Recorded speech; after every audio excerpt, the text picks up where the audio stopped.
अरे ओछू नाक पण असली नाक। MDH કાશ્મીરી લાલ મરચાની પાવડર।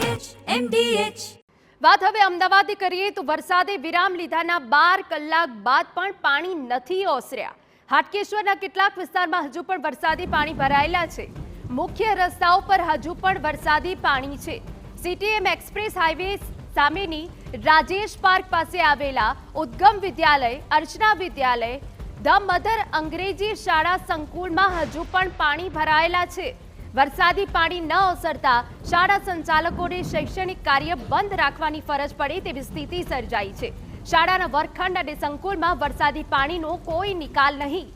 કોર્પોરેશનના વાંકે સ્થાનિકોએ આખી રાત પાણીમાં વિતાવી।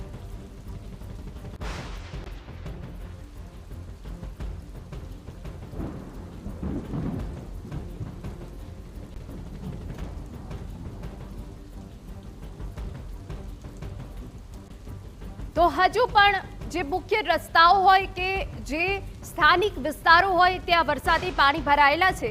સૌથી વધુ જે ગઈકાલ રાતે વરસાદ પડ્યો છે પૂર્વ વિસ્તારમાં પડ્યો છે અને પ્રી મોન્સૂન કામગીરીની પોલ આ દ્રશ્યો પરથી ખુલે છે।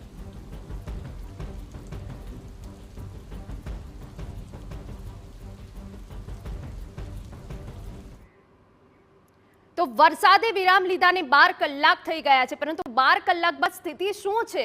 અમારા સંવાદદાતા હરીન માત્રાવાડી આ તમામ વિગતો સાથે જોડાઈ ગયા છે। હરીન, પૂર્વ વિસ્તારમાં અનરાધાર વરસાદ પડ્યો હતો। આપ હાલ કયા વિસ્તારમાં છો? ત્યાં શું સ્થિતિ છે?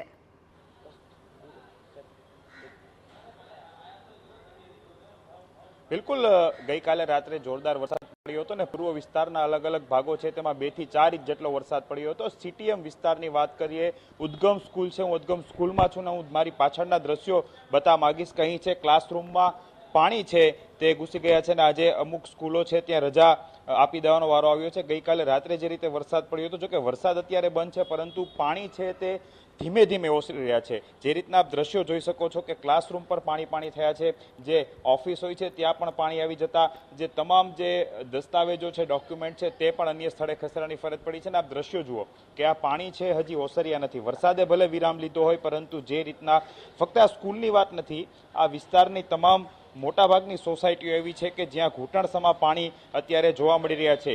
લોકોમાં રોષ છે કેમ કે જે રીતે વરસાદ રહી ગયાને પણ ઘણા કલાકો થઈ ગયા પરંતુ પાણી ઓસરવાનું નામ નથી લઈ રહ્યું। આપ દ્રશ્યો જુઓ, ક્લાસરૂમના પણ હું દ્રશ્યો બતાવવા માંગીશ કે જે રીતે અહીં વરસાદના પાણી જે છે હજી પણ ક્લાસરૂમમાં ભરાયેલા છે। કોર્પોરેશન સામે લોકોનો રોષ બિલકુલ વ્યાજબી છે કેમ કે જે રીતે થોડા જ વરસાદની અંદર આ પ્રમાણેની પરિસ્થિતિ થઈ રહી છે। હજી તો ચોમાસાની સિઝન તેની શરૂઆત થઈ છે અને શરૂઆતના વરસાદમાં જ આટલા બધા પાણીઓ છે તે ભરાઈ જવાની સ્થિતિ છે। અહીંના ટ્રસ્ટી આપણી સાથે છે। વરસાદ ગઈકાલે રાત્રે આવ્યો હતો, બંધ થઈ ચૂક્યો હતો, આપ સવારે સ્કૂલ આવ્યા, પરિસ્થિતિ કેવી હતી?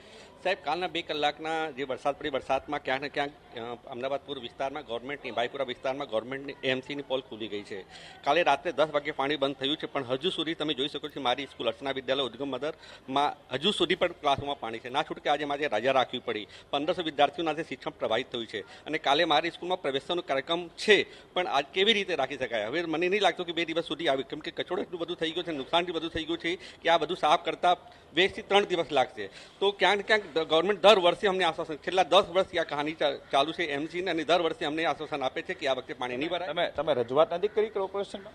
સાહેબ, રજૂઆત કેટલી વખત અમે કરી છે અને કોર્પોરેશનના અધિકારીઓ પણ અહીંયા આવે છે, જુએ છે અને આશ્વાસન આપે છે કે આ વખતે જો પાણી ભરાશે તો અડધો કલાકમાં પાણી નીકળી જશે। પણ તમે જોઈ શકો છો કે રાત્રે 10 વાગ્યાનું પાણી બંધ થયું છે પણ હજુ સુધી મારી સ્કૂલ તો વાત છોડો, બારી આજુબાજુ જે સ્કૂલ આપણે સોસાયટીઓમાં ઘરોમાં હજુ સુધી પણ પાણી છે।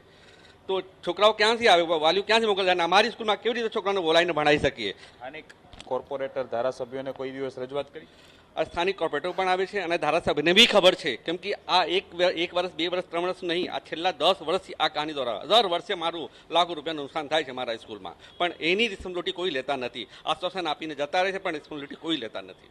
બિલકુલ, છેલ્લા 10 વર્ષથી આ પ્રશ્ન છે। આપ જે રીતે દ્રશ્યોમાં જોઈ શકો છો કે સ્કૂલમાં વરસાદ ઓસર્યા પછી પણ ક્લાસરૂમમાં પાણી છે, પાણી નિકાલની વ્યવસ્થા છે તે યોગ્ય રીતે નથી થતી અને જે રીતે આ સ્કૂલ નહીં પરંતુ આસપાસની અમુક સોસાયટીઓ છે ત્યાં પણ આ જ મુજબ પાણી છે તે હજી ભરાયેલા છે। જી બિલકુલ હરીન, આભાર. તો જે રીતે આ સ્કૂલના દ્રશ્યો આપે જોયા કે આખી સ્કૂલ જે છે એ પાણીમાં ગરકાવ થઈ ગઈ છે. સીટીએમ વિસ્તારમાં આવેલી આ સ્કૂલ, પરંતુ તેની આસપાસની જે સોસાયટીઓ છે તેમાં પણ પાણી ભરાયેલા રહે છે અને આટલા કલાકો વીતી ગયા હોવા છતાં હજુ સુધી સ્કૂલના પાણી શું આસપાસના પાણી પણ નથી ઉતર્યા. જ્યારે પ્રી મોન્સૂન કામગીરી સામે આ પ્રકારના દ્રશ્યો સામે આવે તો ચોક્કસથી સવાલ ઊભા થાય.